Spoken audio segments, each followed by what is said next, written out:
Okay, next. Papunta naman tayo sa return measurement for a single asset, the expected return.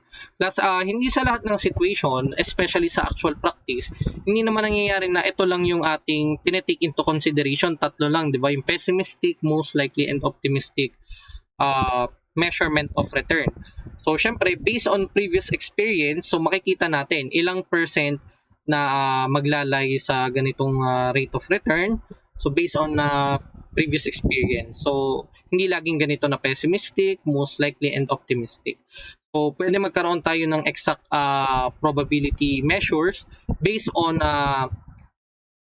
previous experience, and that can give us the expected return.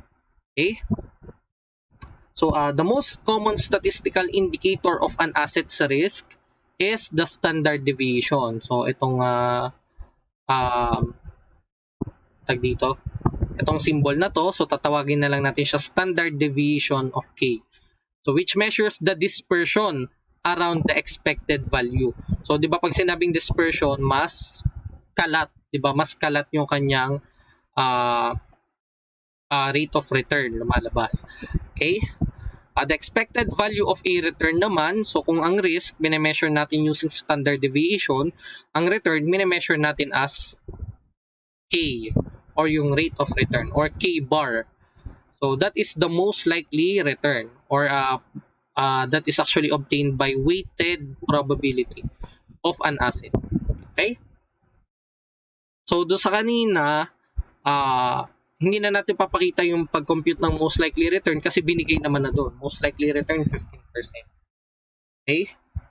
So yan, paano doon natin kino-compute yung expected value of a return, or a K bar? That is the summation of, okay class, huwag papanik kapag nakakita ng ganito ha, kasi ganito lang naman yan i-multiply mo lang daw yung K, so syempre ito ay rate of return, and PRJ, that is the probability. So the return for the J outcome, okay, kasi sabi nga natin maraming possible outcomes hindi lang naman tatlo. Okay, so we have n number of outcomes.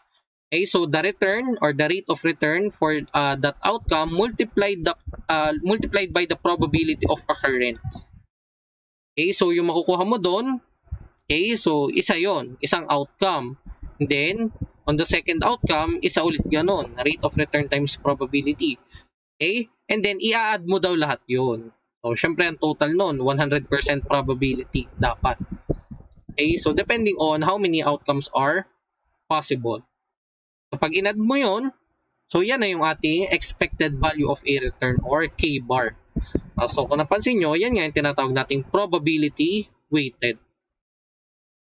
So ayan, yung N natin, number of outcomes considered. So kanina, tatlo yung ating outcomes considered.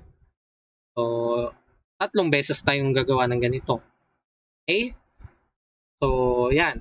Tapos, try natin i-apply yung pag-compute ng most likely expected return, or K bar dun sa ating given example.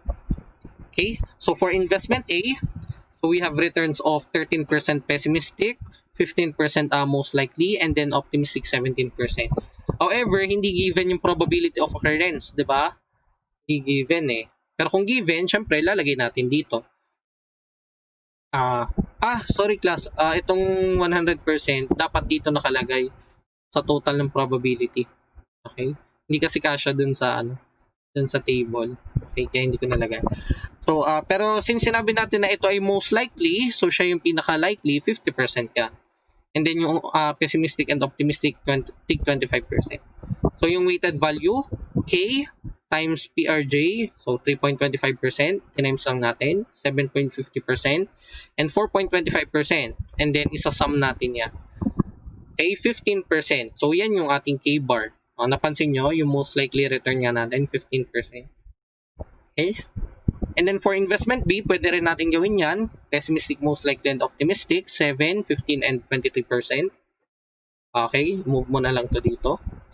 Probability, so ganun lang ulit. Hindi naman binigay yung exact. So 25, 50, and 25. So multiply lang natin yung weighted to obtain the weighted value.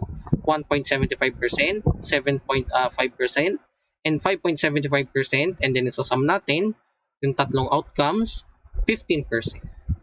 Okay. So So, tama. Yun yung ating K-bar. Diba yung expected return natin, same for both. Okay? Kaya anong magiging deciding factor natin? The level of risk. Ito naman yung i-measure natin. Okay?